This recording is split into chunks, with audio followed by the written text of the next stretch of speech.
नमस्कार साथियों, हमारे YouTube चैनल अविनाश होम्योपैथी में आप सबों का स्वागत है।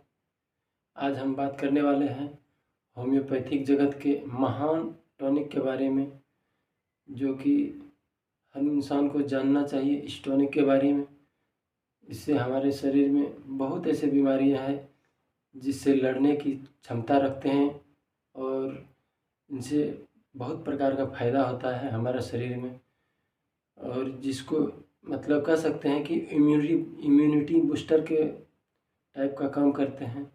इम्यूनिटी पावर को बढ़ाते हैं। जिसका इम्यूनिटी पावर लो हो गया है, इम्यून सिस्टम को डेवलप करता है और हमारे शरीर की एनर्जी को बढ़ाता है। तो कह सकते हैं जिसको बहुत ज़्यादा कमजोरी, वीकनेस, ताकत बहुत हीन लगता हो, कहीं से चल फिर करके आते हैं तो आपको ऐसा लगता है कि लेटे रहें, थोड़ा सा लेट जाएंगे तो हमारे शरीर को रेस्ट मिल जाएगा, आराम मिल जाएगा। तो आप कहीं से भी घूम फिर कर आते हैं तो आप लेट जाते हैं। तो इसका मेन रीज़न यही होता है कि आपको इम्यूनिटी पावर लो है, जिसके वजह से आपको इस प्रकार का अनुभव होता है और बार बार आप बीमार पड़ते हैं। किसी किसी को देखते होंगे वो बार बार बीमार पड़ जाते हैं और कुछ दिन लंबा टाइम तक बीमार रहने के बाद उसका इम्यूनिटी पावर लो हो जाता है और धीरे धीरे देखते होंगे कि वो कमज़ोर हो जाता है। उसके चेहरे पे झुर्रियाँ टाइप का दिखने पर लगता है और उसका रहन सहन भी धीरे धीरे देखते हैं कि थोड़ा बेडौल सा दिखने लगता है। तो आज हम बात करेंगे कि इम्यूनिटी पावर को कैसे बढ़ाएं, किस मेडिसिन से बढ़ाएं। आज हम इसी के ऊपर चर्चा करेंगे और इससे एक और लाभ होगा।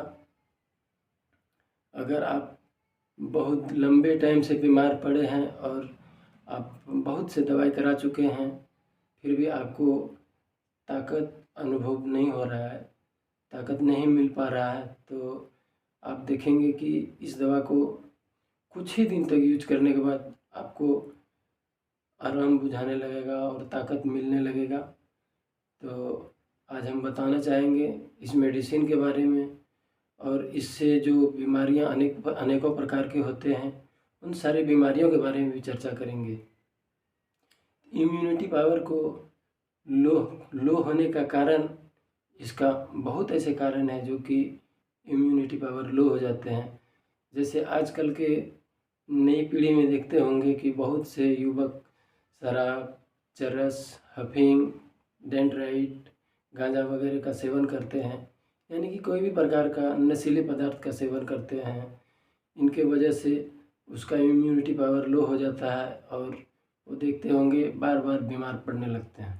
और जब बार बार बीमार पड़ने लगते हैं तो उनको इलाज कराने में, अंग्रेजी दवा वगैरह इलाज कराने में उसका बहुत खर्च होता है, तो उसको एफर्ट नहीं कर पाते हैं इंसान।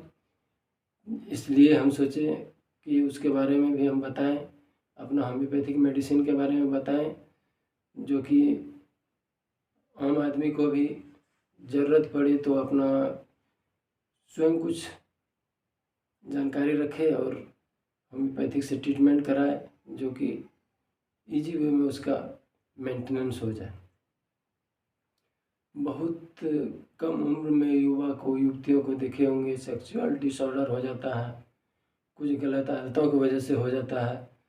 तो उसका भी देखते होंगे कि निरंतर ऐसा करते रहने के बाद स्वप्न दोष वगैरह का भी बार बार होना प्रारंभ होने लगता है। तो हम उसके बारे में बताना चाहेंगे कि अगर आप इस दवाई को कुछ लंबे टाइम तक यूज करते हैं तो आपको देखेंगे धीरे धीरे आपका कमजोरी, वीकनेस जो भी है सब धीरे धीरे दूर होने लगेगा और अपने आप में मजबूती, ताकत अनुभव करने लगेंगे। तो चलिए अब हम आपको बताते हैं दवाई के बारे में। उस दवाई का नाम है एवेना सटाइवा और एवेना सटाइवा को यूज करने का नियम है। एवेना सटाइवा जो है कि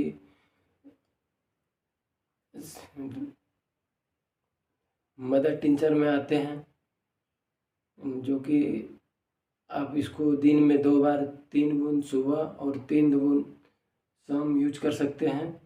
इसको जब भी यूज करें तो आप खाली पेट में ही यूज करें। और सेकंड मेडिसिन है damiana Q. Damiana mother tincture जो है कि इसको भी 3 बूंद सुबह और 3 बूंद शाम को यूज करें। लेकिन एक दवा को यूज करने के कम से कम 15 मिनट बाद ही दूसरा दवा को यूज में लें, ताकि एक दवा का प्रभाव कम हो जाए तब दूसरा दवा को यूज में लेने से आपको प्रॉपर लाभ मिलता है। तो आज का वीडियो हम यहीं समाप्त करते हैं। अगर हमारा वीडियो आप सबों को अच्छा लगे तो लाइक, शेयर एंड सब्सक्राइब ज़रूर करें।